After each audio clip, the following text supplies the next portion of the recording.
It's Tuesday, March 25th, 2025. This is Ashton Ellett here with another installment of the Documenting Congress Oral History Project, sponsored by the Richard B. Russell Library at the University of Georgia.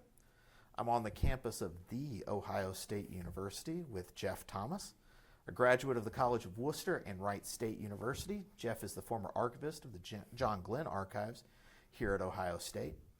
Prior to leading the Glenn Archives, he worked at the Ohio Historical Society, where he oversaw the acquisition and processing of several congressional collections, including the papers of Representatives Clarence Brown and Chalmers Wiley, as well as in addition to the papers of U.S. Senator Frank Lausch. A longtime member of the Society of American Archivists, he chaired the Congressional Papers Roundtable in 2006 and 2007. He's also been active in the Association of Centers for the Study of Congress.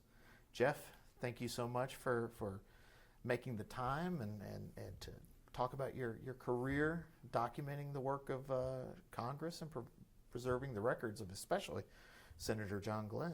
Sure. Well, I'm glad to be here. So let's start at the beginning. Tell me about your childhood and upbringing. You said you were a native Ohioan. Yeah, I was born and raised in Xenia, Ohio, which is the county seat of Greene County, just southeast of Dayton. Okay. Typical small town, Midwestern county seat. Yep. So I had a typical small town, Midwestern upbringing. What were your folks doing? My father was an architect. Okay. Had his own practice there in Xenia. Practiced there for 30 odd years. My mother was a high school teacher. She taught speech and drama at Fairborn High School, which is a neighboring town there in Greene County. So you didn't have to have your mom as a teacher? No, I did not. No. She taught me to enunciate. Well, that is that was one of her favorite words. An important life skill. Yes, which still trying to get my 10-year-old to do that. Yes. So did you grow up with an interest or a passion in history or? Thinking back, I think I started reading history when I was in third grade. I'm not sure. There was a series of books called You Were There, or We Were There, or I think it was You Were There. You Are There, something of that nature, which was that age group. And I think I read every one that our local library had, and then just really got hooked on history. I just found it fascinating and continued reading all through my growing up. So after graduating high school, went to the College of Worcester, Ohio, small liberal arts college. Graduated with a degree in history from that. Got my BA, and then it was like, okay, what to do now? Right. Every history major's dilemma. Right. I knew two things. I didn't want to be a lawyer, which is one route. That takes one big chunk out. Big chunk out. And I was not really interested in teaching. Okay. Either at the high school level or going on and getting a PhD and going on the college. That just did not appeal. So I did various things for a number of years, and then learned about a new program at Wright State University. They offered a master's degree. It was a dual master's in history and archival administration. Okay. And I thought, archives, that sounds like a possibility. How much experience had you had with archives? Not a whole lot. Some in at the College of Worcester. They had a small archives there, so I got to experience a little bit about what an archives was all about, but it didn't really pertain too much for my studies as an undergrad. So I looked into the Wright State program and the costs. So I enlisted in the military. I was wondering where that came, because I remember reading somewhere that you had served in the Army, and I was like, well, I figured you were ROTC or something. No. Okay. So I just enlisted as an enlisted man, served 3 years. Great experience. Where were you stationed? I was a helicopter mechanic on Chinook, the big two-rotor. Learned what was called my MOS training at Fort Eustis in Virginia, which is close to Jamestown, right up there on the York River. Was posted at Fort Lewis in Tacoma, south of Seattle, for a year. And then spent about 14 months in Fairbanks, Alaska. Oh. Was sent there for the last 14 months. Quite an experience. I mean, as far as bases go, you could have done worse. Right. Although Eglin would have, Eglin would have been a little bit warmer, I guess, than Yeah. Fairbanks. But it was a good experience. Met some very interesting people. Got to be a part of something larger than myself for really the first time in my life. Yeah. Which I think is carried throughout the rest of my life. So it was a good experience. So I assume then, you maintained that desire to go into archives. Right. Well, back up a little bit. Yeah. I was always interested in military history. And I was very much interested. I mean, read an awful lot of military history. So going into the service was sort of a part of that. Okay. Just, okay, I've been reading about armies all my life. I ought to participate in one maybe for a while. Right. This was, let's see, 81 to 84. Okay. So it was a time period where there were actually no active wars going on. So kind of lucked out as far as that goes. As far as that goes. As far as that goes. But in back of my mind, the whole reason, another reason for going into the service was the GI benefits. Sure. And after 3 years, I had enough GI benefits to pay for my 2 years as a graduate student at Wright State. So that worked out quite well. Yeah. Well, tell me about what were your expectations going into this archival study program? Did you have any preconceived notions, or were you sort of going in? I with was an open pretty mind? much a blank slate as far as that goes. I mean, I had not really had much experience in archives. I had really not ever talked to an archivist. You were simply aware these were things that existed. Right, and I was thinking, okay, this is a place that collects and preserves and makes available historic items, and that had an appeal. So, like I said, the program at Wright State was through the history department, so you did pretty much a master's in history program, but then there were also tacked on numerous archival courses, along with various practicums. We did a lot of touring. We went to various archives, talked to archivists, and probably the best part of that was in a semester was we were each given a small collection to process. Yep.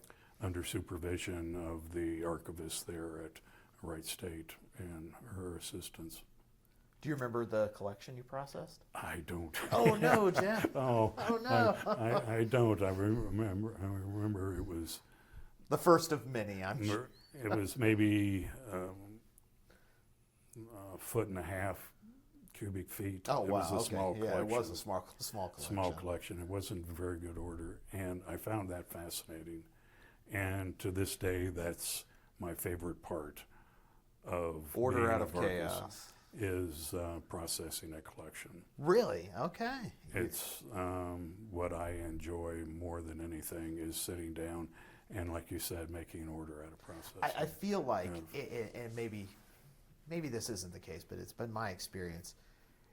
You either love processing or you want nothing to do with processing. Yeah. Or you tolerate it. Right. As right. one of those other duties that you have to do. That's what the paycheck. That's what the money's for. Right. But I've always looked at it, and I've always told people that have been under me or students that a researcher's time is valuable. Yeah. And they have limited time and limited funds to do their research. And that our job is to make it as easy as possible for them to find what they're looking for, either prior to the visit and during the visit, and maybe a follow-up afterwards. And you always keep that in mind when you're processing a collection. This is sort of jumping ahead a bit. What are your feelings on MPLP? It has its places. Very diplomatic opening. Well, no, it really, I mean, the Green and Meisner had very much a point, and this goes back when I was at the Ohio Historical Society. Right. Right. There's a good segue. And let me sort of jump. After Sure. graduating, getting my master's, my first job, which is always the entry-level position, is being on the reference staff. And I was hired on the reference staff at the Ohio Historical Society here in Columbus. It's now the Ohio History Connection. That's right. I did some research on my dissertation. There was a Republican National Committee chair whose papers are over there. Yeah. Whose name escapes me. But So I was a couple years on the reference staff, and then the position in the manuscripts became available, and I became the manuscripts archivist at Ohio Historical. It's always going to be the Ohio Historical Society. Sure, right. And I was doing acquisitions, and I was pretty much a one-man shop for the most part. I had some volunteer help in processing, but I was doing acquisitions and processing. And a lot of what we got as far as new acquisitions were addendums to existing collections. Sure. They had established, during the 70s, early 80s, they had a very active labor history program. So they had the records, or still have the records, of a number of Ohio labor organizations, which are still in existence and are still producing records. So every year, every 2 years or so, I would contact them and get an addendum to their collection. And that, to go back to Green Meisner, that was very much in processing those collections using that, because there were lots of material, lots of boxes, but they were in good shape. The original order was there. They had, for the most part, good labels on the folders. Sure. It segued into what was in the prior existing inventory, finding aid. So it was very quick with limited resources to do just an inventory of the boxes, tack them on, put an addendum to the finding aid, and you're done. That's pretty much it. That's the collection that was built for MPLP. Right. It was something of that nature. I'll contrast that with probably the best collection I ever brought in at the Historical Society. There is was a family named Moore who bought, I'm not sure if you're familiar with Simon Kenton. Do you? No? Simon Kenton is the Daniel Boone of Ohio. Okay. He was frontiersman. Actually, Alan Eckert's book, The Frontiersman, I don't know if you're familiar with that, but it's about Simon Kenton. This is Ohio in the 1790s, early 1800s. So the old Northwest. Old Northwest Territory. You know, he was, anyway, Simon Kenton, at the end of his life, bought property in Champaign County and built a house.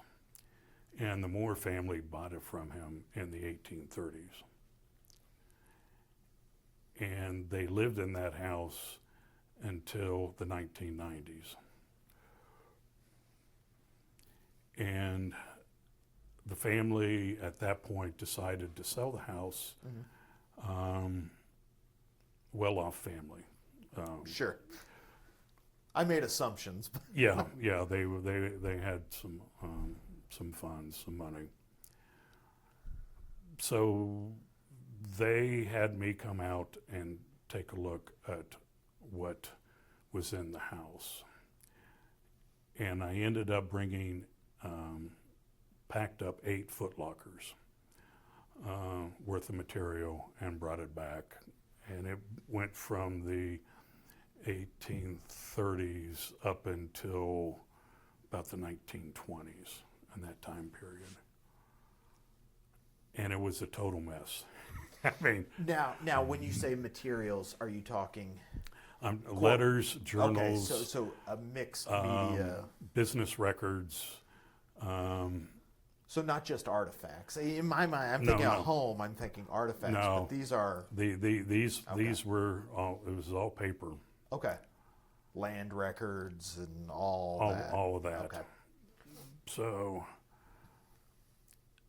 it was just a hodgepodge that we sort of, here's some more stuff, here's some more stuff.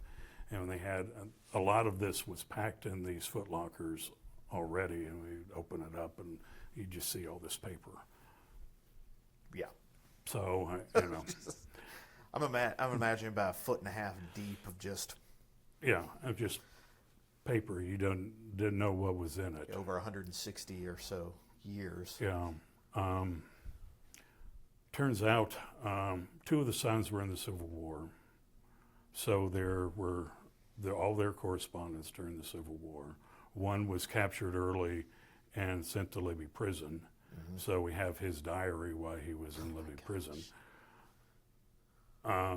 Another daughter, well, this would have been a granddaughter of Thomas, the matriarch of the family during the 1830s, was very active in the suffrage movement starting in the 1880s, so there was all her material on that. And then I'm going through one footlocker, and I'm going through, and here's this folded up piece of paper with Thomas Moore's address on it. It had gone through the mail. And I opened it up, and it was an original copy of the Texas Declaration of Independence. Who are these people? Which, just flat. It turns out to be the 13th copy. I had a woman come up from Texas to do appraisal because they were looking for a tax write-off. And so anyway. Just put down a number, I'm sure. So there were all sorts of other things having to do with Texas. He had a business partner. They raised hogs Yeah. and they would drive them to Cincinnati where they were slaughtered, put on flatboats, and taken to New Orleans. And Moore had a partner in New Orleans who, and I can't remember what his guy's name is. He turns out, he ended up being the first Attorney General of the Republic of Texas. But he absconded with funds from the business partnership and went to Texas. This is in the 1830s, just prior to the Texas Revolution. So Moore goes down and tracks him down. They come up to some sort of an agreement. And they bought land with the money in Texas. Lots Pretty of land. trusting of Mr. Moore. Yeah. So this is why we had that copy. Okay. He had sent it to him what was it, March? How were you able to? Was the provenance all in the the correspondence? Correspondence. Oh, wow. Yeah. You can track all that down. Wow. As far as what, this little saga. Yeah. Going back to why I brought this up, that collection needed hours and hours of processing. Yeah.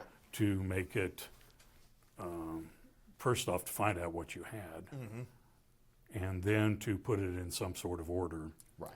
that made sense for a researcher. Right. Right. You have to impose all the different series. Right, and there was no, there's no original order when stuff is just Foot piled in. Locker 1, Foot Locker 2 Yeah. isn't not going to cut it. So anyway,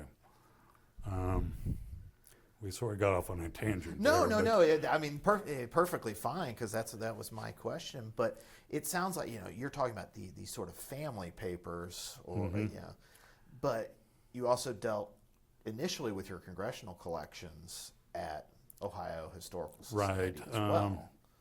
While I was there, we got the papers of Chalmers Wiley and Clarence Bud Brown Jr. And then Senator Frank Lausche. They had his papers. He had a house outside of Washington, and he passed away while I was there in the 90s.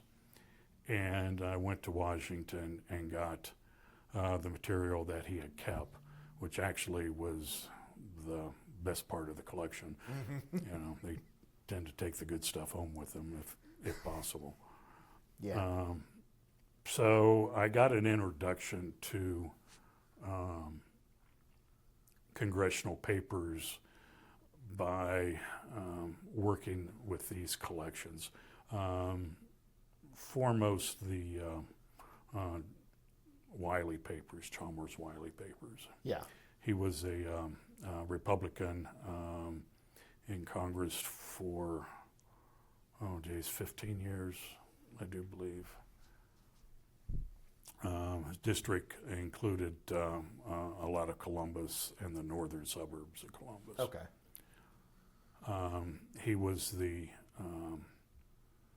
ranking member of the House Banking Committee. And let me just throw this as an aside. Anytime you use an ATM, you should think of Chalmers Wiley. I will from now on. Because he had a very, very big hand when that technology was invented and banks were wanting to use ATMs, of writing legislation and regulations governing the use of. So I can thank him because I don't have to go into the bank to get my money. Get your money. I don't have to talk to anybody. Right. You can, go to an ATM at 3 a.m. and get money if or whatever. So Okay. that was probably one of his biggest I mean, it wasn't his only, but Sure. So how did that work compare to the other collections that you were working on in terms of,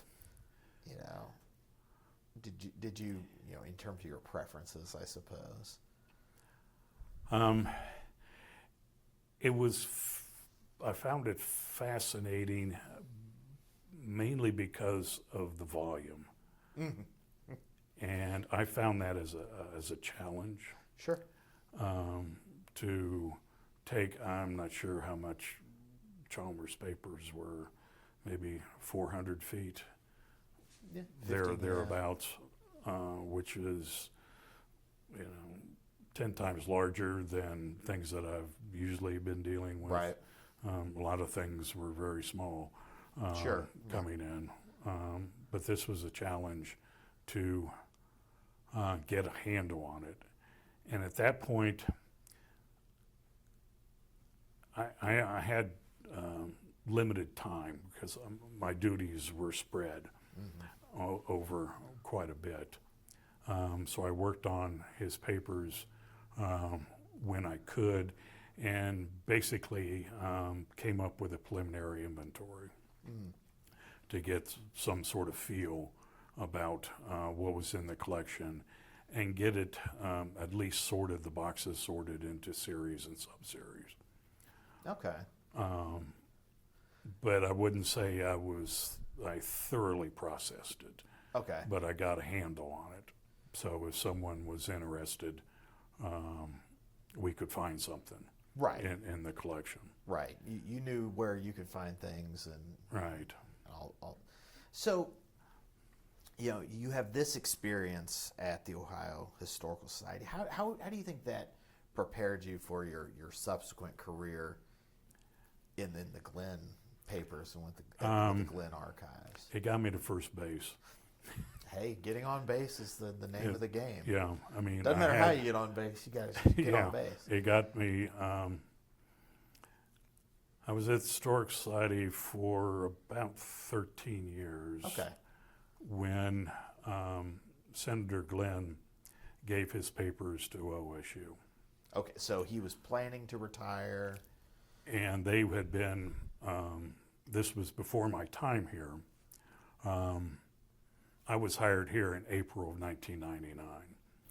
So Senator Glenn retired in January of 1999 at the end of his term. Was he still a sitting senator when he went up in Discovery? Yes. Okay. Yeah. I remember that as a kid. I couldn't And remember if he had retired that was or just not. that fall. Okay. He went up in late September, early October in 1998. Yeah.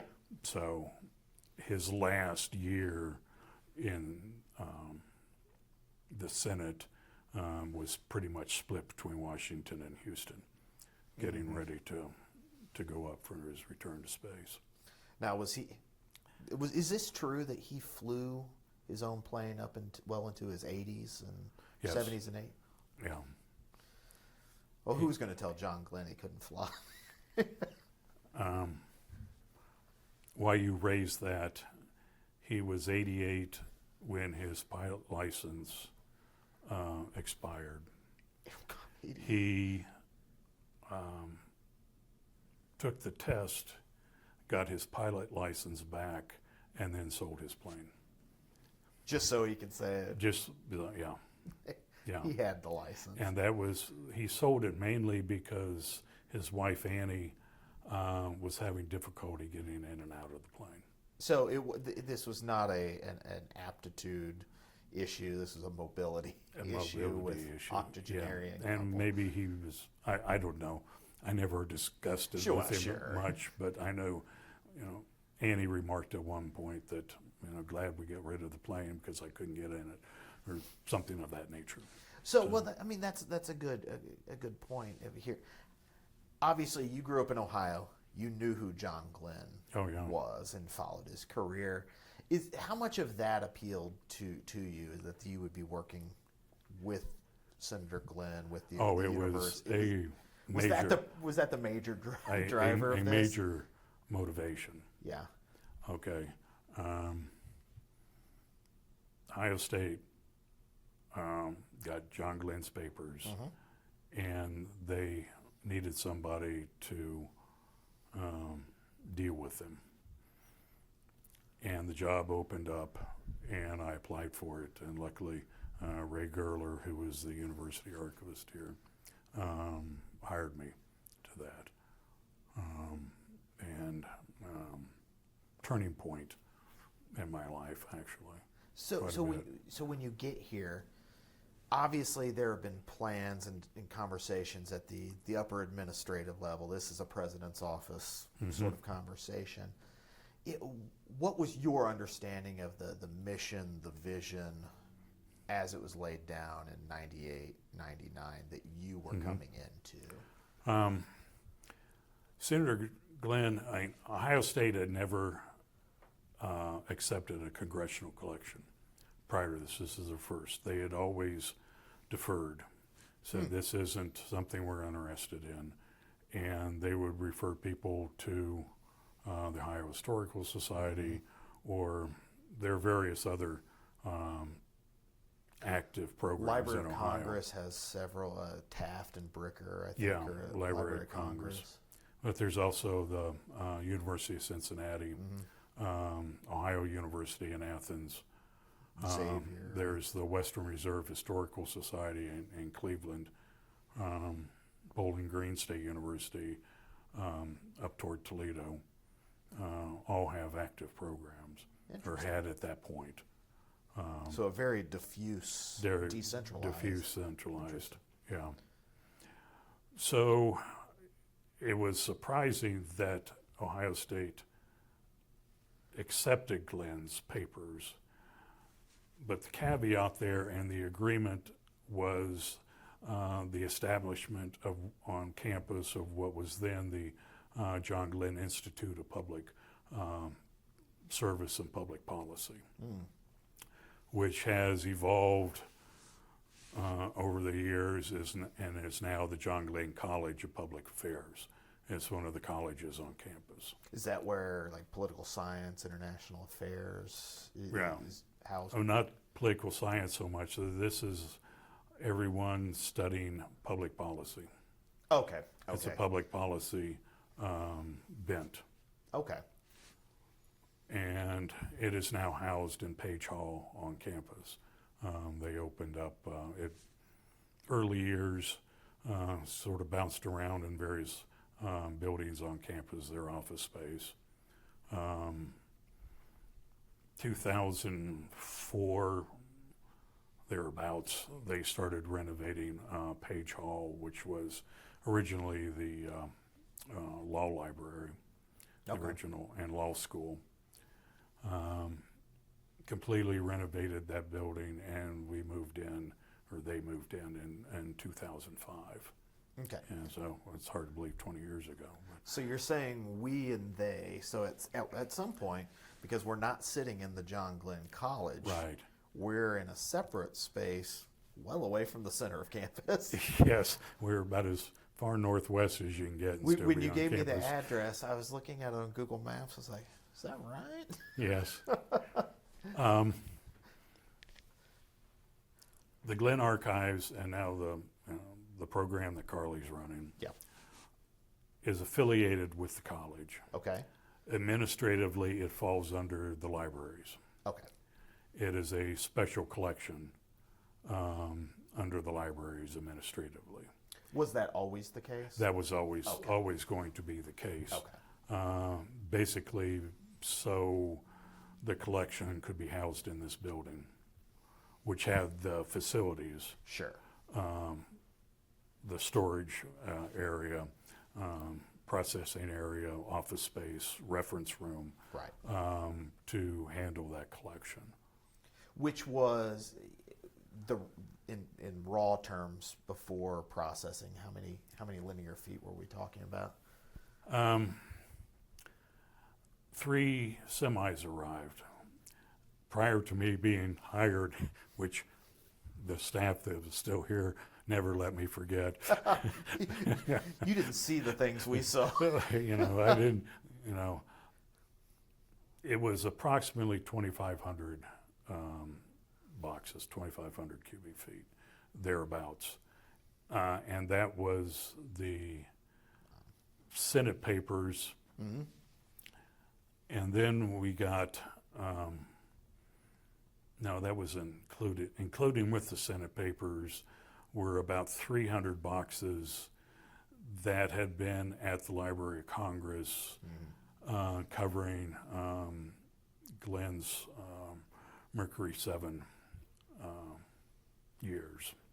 years as Mercury 7 astronaut. I also made about 6 or 7 trips to their home, and they had a home in Bethesda, outside of back when senators used to live in the metro area. yeah, and I probably brought another 200 cubic feet from their house here on various trips. It's funny, Senator Glenn wrote a memoir right after John Glenn, a memoir. It was published in 1999. And I got the copy of it, and I opened it up, and the first words said it was a sin to throw anything away.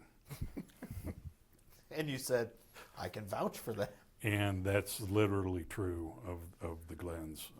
They were children of the Great Depression. Yep.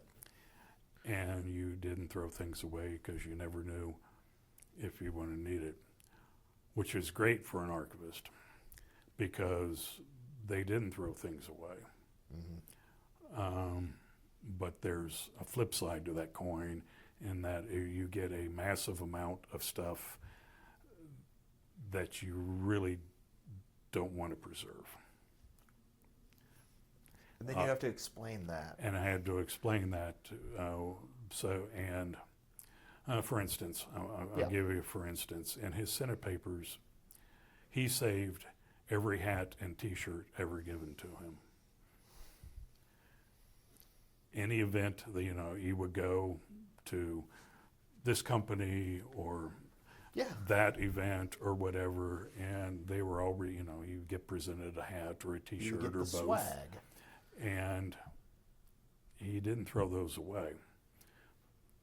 So I got boxes and boxes of T-shirts and hats that, okay, these are nice. And actually I saved a few that were the most significant. You never know what's going to go into an exhibition sometime. Right. This was good, good exhibit material. But the majority of that you had to get rid of. Yeah.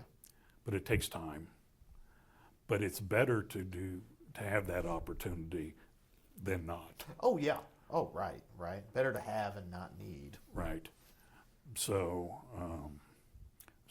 in that regard, the Glenn papers were a bit of a challenge. It was also a challenge because John Glenn being John Glenn, he had a whole other careers outside of his Senate years. Sorry, he was something about property, hotels and property. Right. I mean, he had, first off, he was a decorated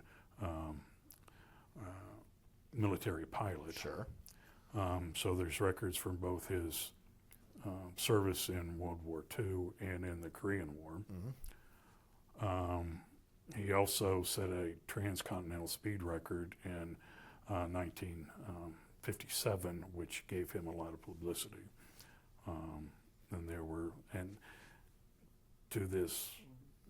He saw that as one of his proudest achievements throughout his life. The speed record? That he did a speed record from New York to L.A. And broke the record doing that. He had set it all up. He was a test pilot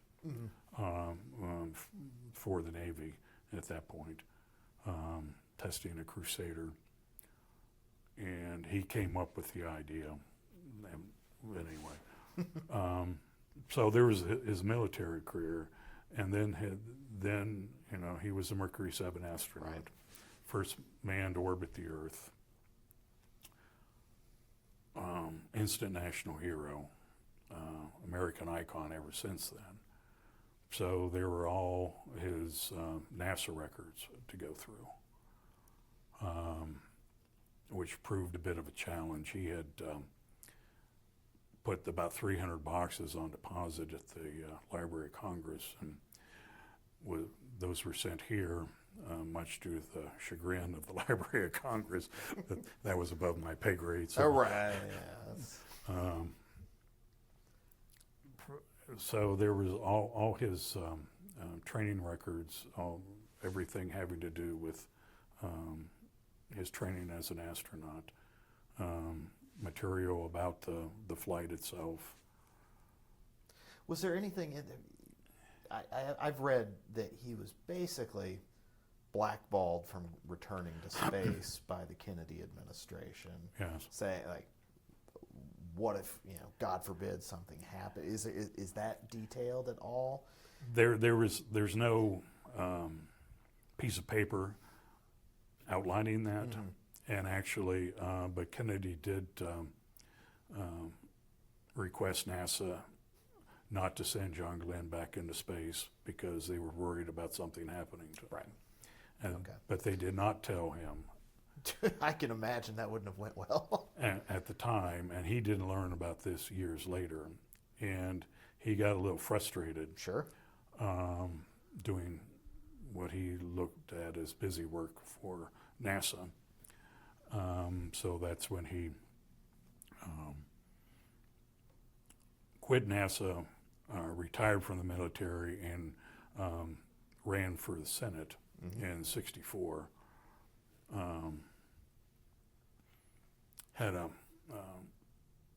He slipped in his bathroom and hit his head, and was 9 months bedridden with vertigo, which ended his Senate career in '64. And it took him 10 years to get back to that. I mean, before he was elected. A pilot with vertigo. Yeah. That's. I mean, he probably recovered from it, but Sure. So anyway, the biggest challenge of his NASA, his early NASA stuff, was of those 300 boxes, over 200 were fan mail letters. I can imagine. And these, we were talking, the Moore and the Foot Locker and just paper. This was in the same way. There was no folders. They were stacked top to bottom, stuffed in boxes. This wasn't, this state, that state. Nothing was, it was just piles and piles and piles of letters. With the exception of one box, which ran folders and were, I only step back. When he spent 9 months in bed with vertigo, his children, who were teenagers at that point in time, and he went through his fan mail a bit.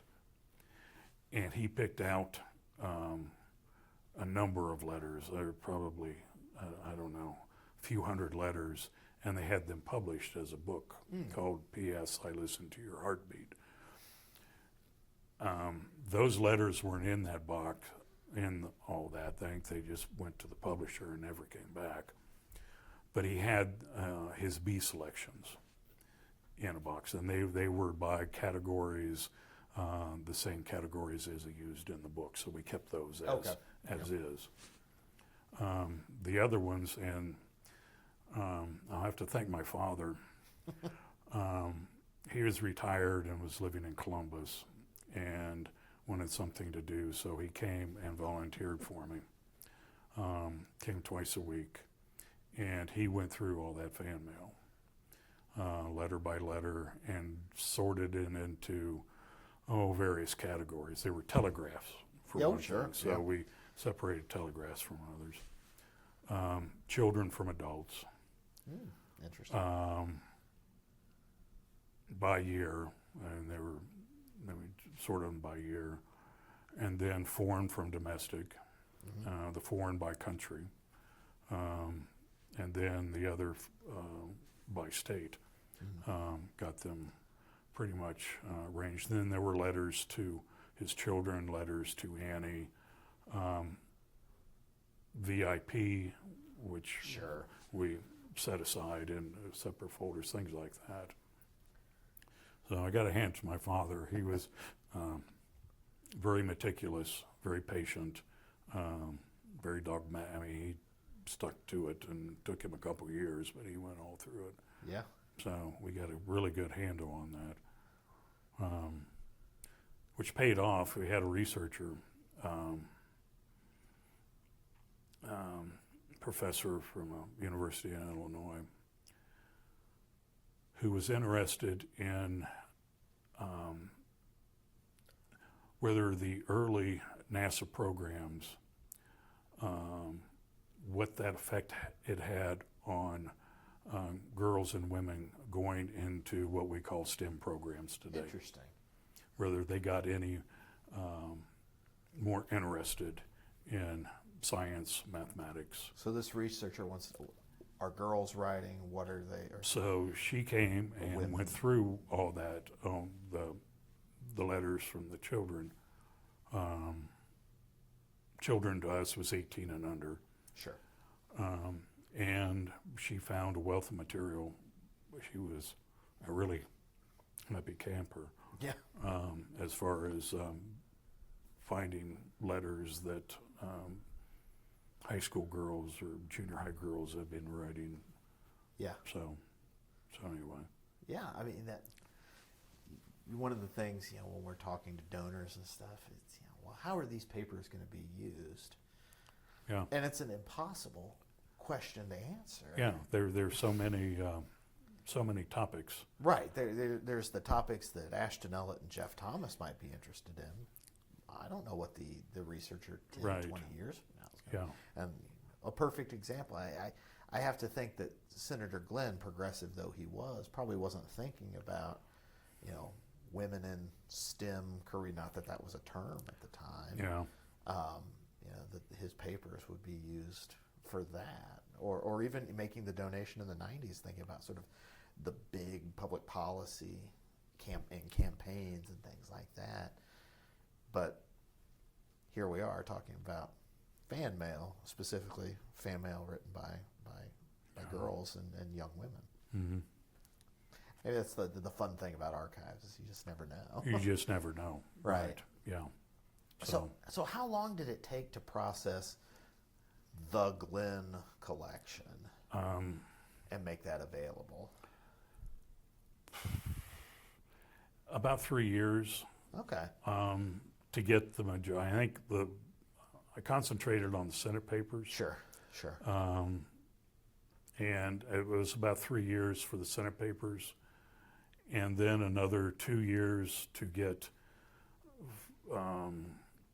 a handle on the audiovisual material and his non-Senate stuff. Okay. And the collection kept growing up pretty much up until the year he died, because he was active, maybe a little bit before that, but he was active in other things after he retired. Did the collection open in stages, or was it like, well, we can't open everything until until we can open everything? No, I opened the Senate papers. Yeah. Because they were ready. There was a start and an end to them.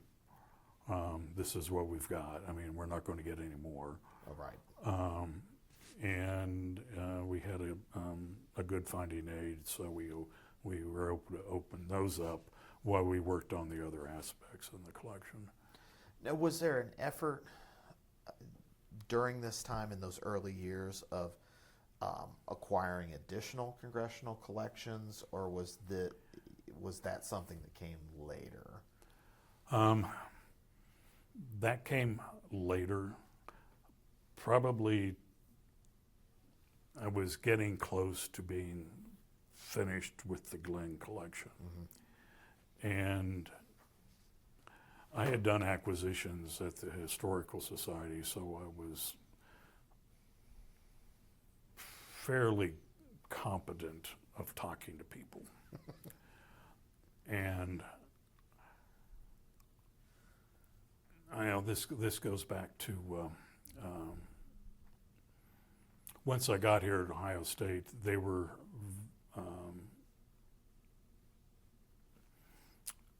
very helpful and interested in professional development.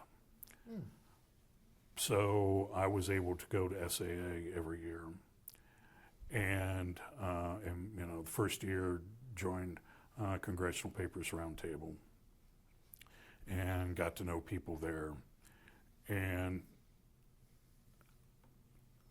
got to see, talking with them, how they were acquiring collections and what their programs were about and things of that nature.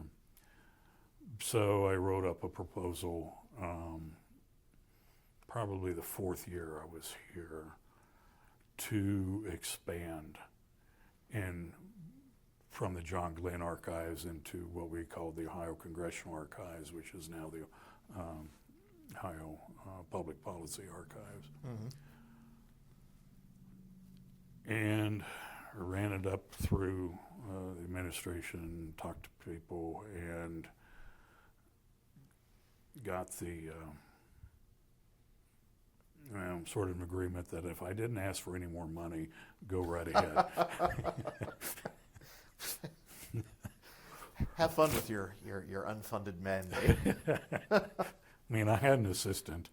It was myself and my assistant. My father was still on board. So, I mean, we could, and I'm thinking, okay, I'm not going to get one a year. Sure. It's going to take some talking to people and getting things set up before we actually, but about that date I started going to congressional offices and talking to them,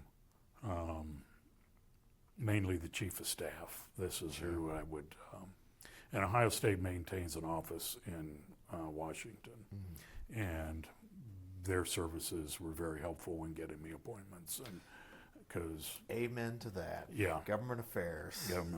They familiar with the Ohio delegation and knew the chiefs of staff and things of that nature. So it was a good in to get in and say, introduce myself and say what exactly we do here. What's going on in Ohio State. Yeah. And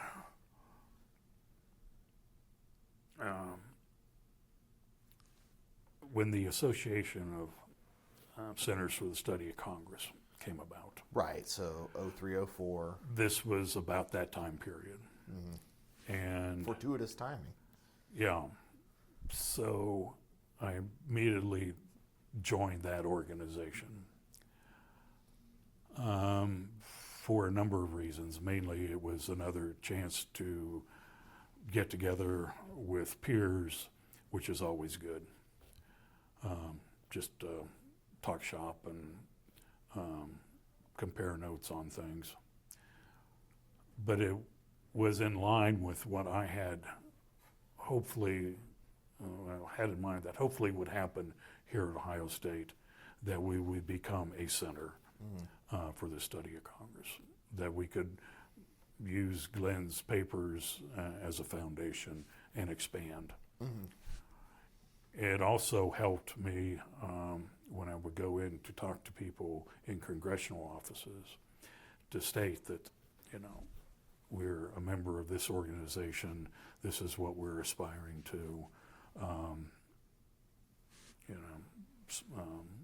Congressman X or Congresswoman Y, their papers would, fit right in, would lend to what we are trying to do here, add prestige and bring in other papers also. I mean, it was part of the spiel, the sell that I would try to give. And were the offices receptive to that message? Yeah, pretty much. I got to fairly routinely get to Washington a couple, 3 times a year, and I would spend time going around. I would try to get to offices of people in the House that were brand new. Yep. Robin Reeder had when new Congress people have, introductions, they start. Robin had a presentation she would give. Never attended it. I'm not sure exactly but I know she talked about archives and the importance of I know records. Robin, so you know it was a professional. Yeah. Well done. Well done. Yeah, I got to know Robin fairly well. So I wanted to get on the ground floor and first pitch that, hey, what you're doing is important historically, and that, preserving what you're doing has value, and that at some point in time your member is going to leave office. At that point, it's his stuff or her stuff, and they have a number of options of what they can do with it. Mm-hmm. And I want you to consider Ohio State because we're building this program and it would be a great fit, things like that. And I also tried to give them a little records management advice. If they take it, you're going to make your job a whole lot easier. Right, and trying to set up, what to save, not to save, how to save it. Right. What's important, what's not so important, what we're interested in. And that paid off, I think, in a couple, 3 times. How much allure did the Glenn name itself have, and was it a bipartisan allure? Yes and no. If you were a Democrat, it was an in. If you were a Republican, I had to really emphasize that what we're doing was totally bipartisan, that I'm not interested in the politics. We don't go one way or the other. I never discussed politics with them. Right. Current issues, anything of that nature. I mean, I didn't express. Not that you have that much time anyway when you're with the staff. No, but I never expressed my own personal opinion one way or the other, because that's not what Not our job. Not our job. It was a bit of a more sell on the Republican side until I got some Republican papers. Sure. Right. And then I could say, oh, well, we've got Ralph Regula's papers, we have Deborah Price's papers, both highly respected Republican members of Congress. Mm-hmm. So, that sort of balanced out. Right. Yeah. Right. Well, being at the Richard B. Russell Library, being a southern state, every collection was a Democratic collection until the late '90s. And then it flipped. Right. This is how these things work. Mm-hmm. I was thinking about this period in which you're doing outreach and the collections are getting processed. 3 semi trucks. That's paper for the most part. Mm-hmm. But during this period, late '90s, probably right as Senator Glenn's leaving, email and digital records. Did any digital records, apart from the AV material that you talked about, come with the Glenn papers? No, okay. We did not. Well, thank goodness. Thank for goodness for that. So, but how did the archive sort of create, build, expand that infrastructure that Carly will be dealing with from now until time immemorial? Yeah, that's interesting because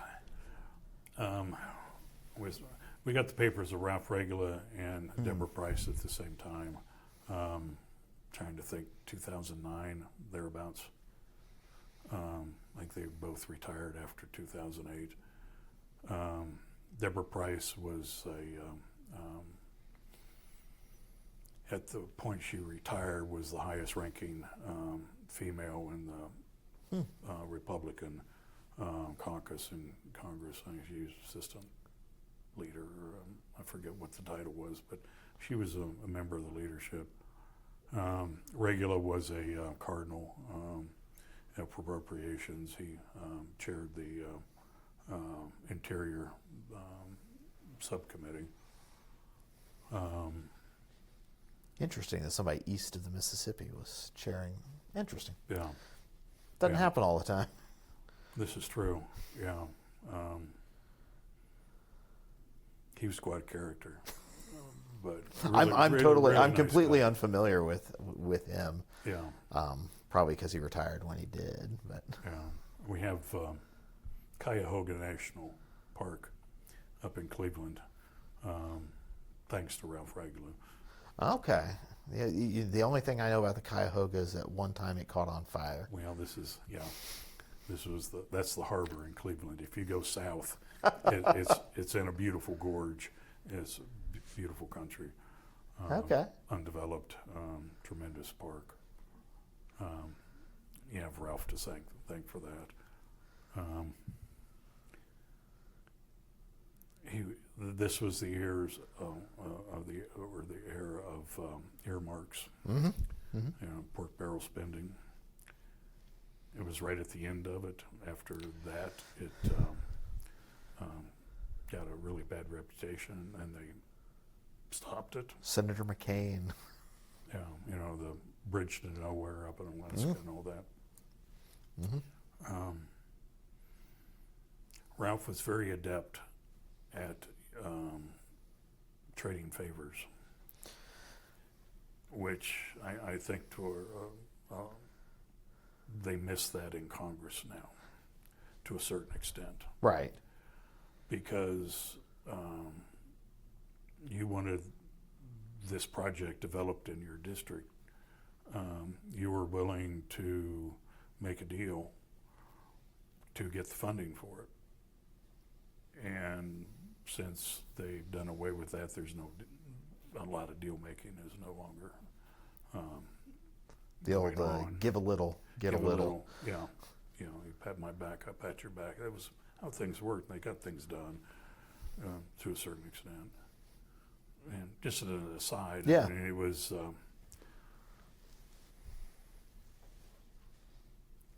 You know, who better to know the needs in their district than the congressperson, and to know that that sewage plant is vital to that town or village in their district, and if they get that, all sorts of good economic Right. things will happen. So, you know, I cannot blame, you know, someone fighting for that or trying to get that. Right. You know, So- you know, as we say, a brief aside, it's taken out of context. A Right. lot of congressionally directed spending, as they Right. prefer it to be called, can look. It doesn't make a whole lot of sense out of context. But as you say, when you place these things into context, especially when you see the constituent correspondence, the delegation from the Chamber of Commerce that came and visited the senator's office or the congressperson's office, the things you can find in congressional records, Yeah. these things They make take more on meaning. sense. They make more sense. Right. You can Of see why the logic the logic behind behind all it. of these things. But we were talking about electronic. Oh, or the emails. If you look at the emails. So Deborah Price was the first collection I got with electronic records. It was mainly emails and her press office, statements, press releases, schedules a bit, things of that nature. First time I'd ever dealt with them. And I think it really presents a problem for archives that I'm not sure when it's going to be solved. Right. If it's going to be solved. Yeah, because if you're looking, if you take an electronic record, a particular, say a press release, one page, that's a document it gets preserved on the server individually as that.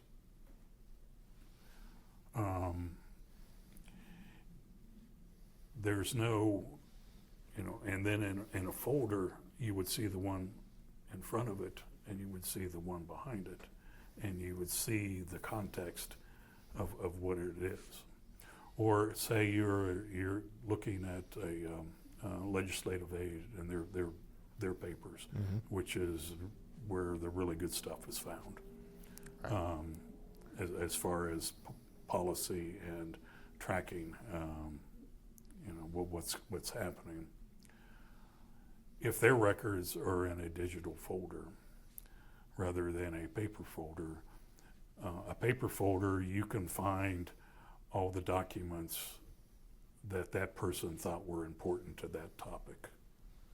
And it could be a mix of material.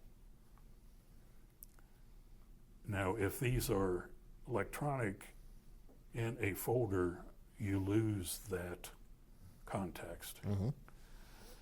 Because the way things are set up now with most systems, they're relying on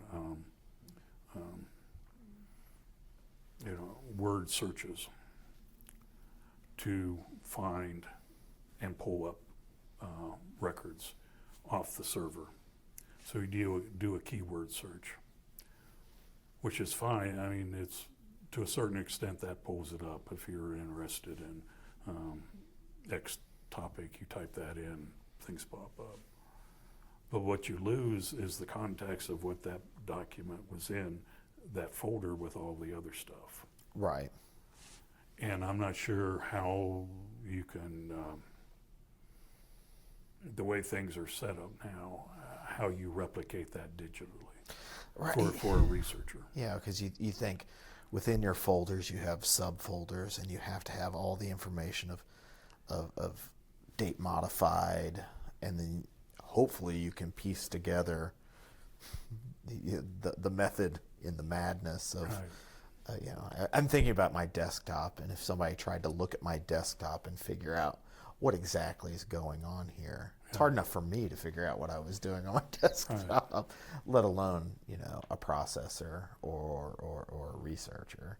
Yeah. So yeah, I mean. So I mean, in that regards, I think you lose a great deal of historical content when you switch from paper to digital records. Did you work with constituent mail, CMS? Not so much. Okay. No. Well, again, you got real lucky. Actually, Deborah Price flat out said, no, you can't have that. It's too personal. Yeah, I mean that is a perspective. And that's, because it had names and addresses, and there are a lot of, if they're dealing with Medicare or Medicaid or, Sure. I mean, there's all sorts of privacy. Right, the case files especially. Case files and things of that nature. So we did not really get into that. Yeah, it's interesting the PII, the personally identifiable information debate, and how it's different with born digital materials versus our analog manuscript. You go to any congressional collection from the 50s and 60s, and you know exactly where these folks lived, and they've got their business letterhead, and it's all there, but it's not digitized, and it's not easy to scrape all that information out for whatever purposes, be it benign or nefarious.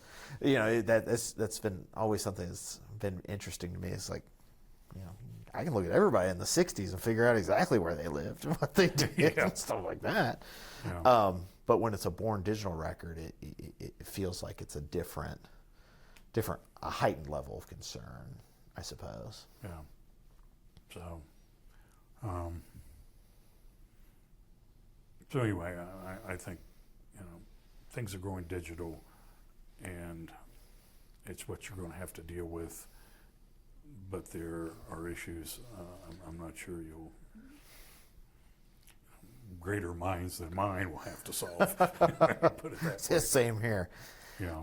Well, yeah, before we started, Carly walked me through all this space that you guys have here in the building. You know, the high density storage, and you know, how much of that is Glen material, and how much of that is other material here.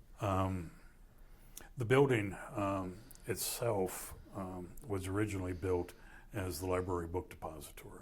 Okay. So all the books in the library system. For the record, there's no 6th floor here for anybody listening to this. It's all the books in the library catalog, which they don't have room for on the shelves of the various libraries on campus. Okay. So, and there's you can request it, and there's a truck that goes 3 times a day and delivers it and picks it up and brings it back. So we share this space with the book depository. There are 3 special collections here from the OSU libraries. The University Archives, the Bird Polar Archives, and then the Public Policy. Is that BYRD? Yeah, it's as in Richard Byrd, the Okay. Polar Explorer. They have his papers here. Okay. They also have on West Campus over here is the Byrd Polar Center, and they are very active in studying both Arctic and Antarctic.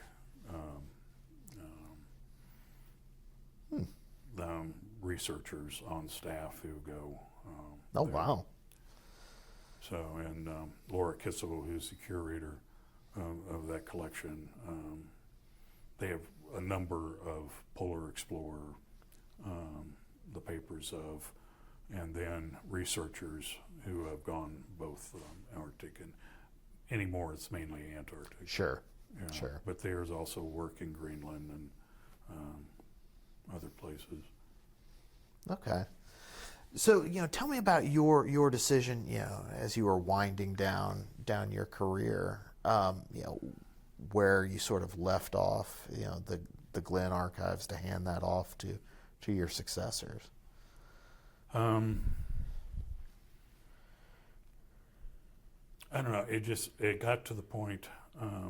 First off, Senator Glenn died in December 2016. Has it been that long? My Yeah. goodness. Wow. So that sort of an end of an era there. Yeah. Had a very nice service here. Joe Biden came and gave the eulogy. Pack Mershon Auditorium on campus, large auditorium. So he passed away. I had got things sort of rolling. I mean, there were a number of individuals in Washington, congressional offices, that I felt very confident that when they retired, the papers would come here. The groundwork was there. Mm-hmm. You never know. It's up to the congressperson or Sure. senator. I thought I had things wrapped up a number of occasions, and 11th hour they went somewhere else, but win some, lose some. We have, I always say we have very few carrots and even fewer sticks in this business. Yes. Yeah. You do what you can. Do what you can. Yeah. And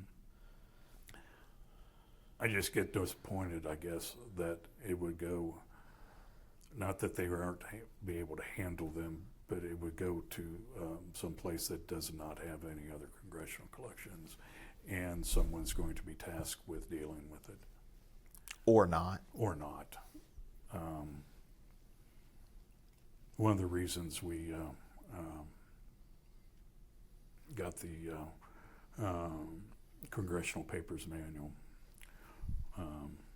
This was the NHPRC The NHPRC grant that we did through the roundtable. Mm-hmm. is to help people in those circumstances. Right. That was almost 20 years ago, too. That's hard to believe. It was, well, not quite. 2008 it was published. So I hope it's been helpful to people, since it was a goal of the roundtable. Well, since the '85. Right, since the earliest days. Yeah, Harper's Ferry. Right. Yep. In '85, before my time, but that was an interesting and fun but frantic time. Let me put it that way. Rebecca Melvin Johnson, who I think you're familiar with. Oh, yeah. We were at the CPR meeting I believe it was in Washington in '06. And she came up with the idea of applying for an NHPRC grant. And we all sort of unanimously, all at the same time, said that Cynthia Miller would be the author if we got the money, that she was the most qualified to actually accept the money and write the manual. So we came, I think it was early August '06, and we had formed a task force. There were about half a dozen of us. Trying to think of everybody: Kate Cruikshank and Linda Whitaker, Alan Haberby, was archivist for Orrin Hatch at the time, and Rebecca and I. I'm probably leaving someone out. We went back and Jean Bischoff. Jean Bischoff, thank you. There we go. I was like, I know I have these names. And Nancy Perkin Beaumont. Oh. I think she was just the SAA. Not to besmirch your contributions, Nancy, wherever you are. But we had about 6 weeks to write the grant, because the deadline was at the end of September, if I remember. Yeah, they're the end of that's the federal fiscal. Yeah, end of the fiscal year. So lots of drafts, lots of emails, lots of conversations back and forth between everyone, with some really good help from SAA, because it was going to be administered through SAA. They were supportive in this. They weren't turning their nose down at it at all.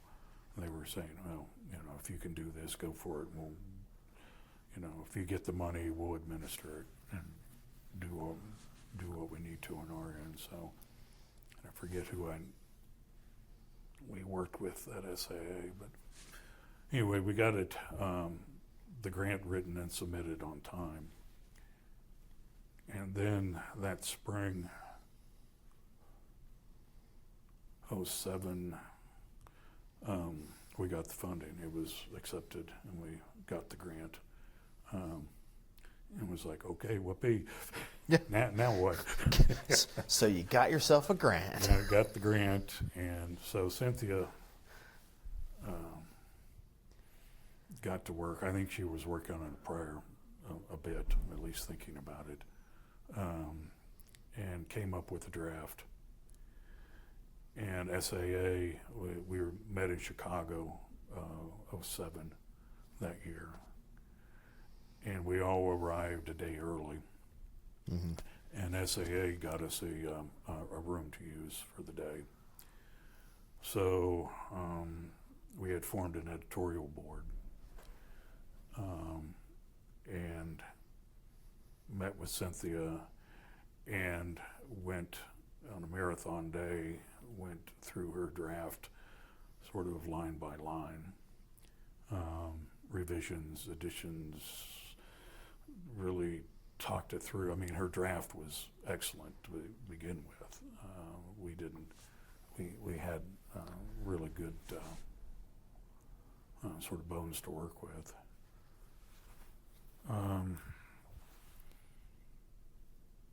So after we all went back to our respective homes or continued on writing and rewriting and getting drafts and getting input from SAA. And finally got it published. Forget the person at SA Publications was really helpful, and especially in design and layout and all of that. And so it was published there in 2008. Mm-hmm. So that was a really fun project to be involved with. Yeah, I think that's something that, and Carly, you know, your successor is, you know, working on a project similar to that with, you know, one of my colleagues at Russell Library and you know, a few others at various ACSC member organizations. So it's this sort of collective, for lack of a better term. You know, one generation does it, and we move on to the next generation. Well, yeah, I mean, it's like I said, it's close to 20 years, and could use some. Well, somebody who or- graduated college in 2008, I started. That makes me a little concerned when I hear that, Jeff. Actually, it makes me real concerned. But no, and one thing we did not include in that, we stayed away from electronic records, because at that point, Right. it was A lot of flux. you know, just over the horizon, peeking up over the horizon for as far as collections go, and none of us had enough experience or expertise to, you know, we were writing best practices and standards and how to and things of that nature, and none of us felt. Well, and if you think about some of these congressional collections that these institutions may have, that they may have been sitting there 5, 10, 15, 20 years by the point that this manual comes out, there's not going to be electronic records, maybe some AV, some legacy media, which is its own issue entirely. But yeah, it remains the standard, and of course, you know, electronic records, manuals increasingly abound. Yeah. Although, you know, it's like any technology, I don't think you can write a manual fast enough to keep up with technological change. To go back to our earlier point about the challenges of that. Yeah, maybe AI will Yep. solve all this. It's either going to fix everything or it's going to break everything. Either way, I think we're good. I guess. Yeah, that's the hope, right? Or at least that's the promise by the folks seeking the funding for the project. Right. So we'll see. I guess we'll see. Mm-hmm. Well, anything? What have you been getting up to in your retirement? Have you gone back to reading your military history? To a certain extent. Yeah. My family is all here. Okay. My mother's still living. She just turned. She'll be 96 later this year. Congratulations to her. So I'm. She is no longer driving, so I'm a Uber driver to a certain extent, which pleases me. So I'm involved with family. Yeah. Do a bit of traveling when I can. Yeah. Well, family will keep you busy enough. So. Yeah, it's interesting. I mean, I'll be retired 8 years here in July. Oh wow. And I think at times, when did I have time to work? Because I am keeping busy doing this, that, and the other. So you missed out on the pandemic. Yes, which You have just dodged several bullets in your archival career, Jeff.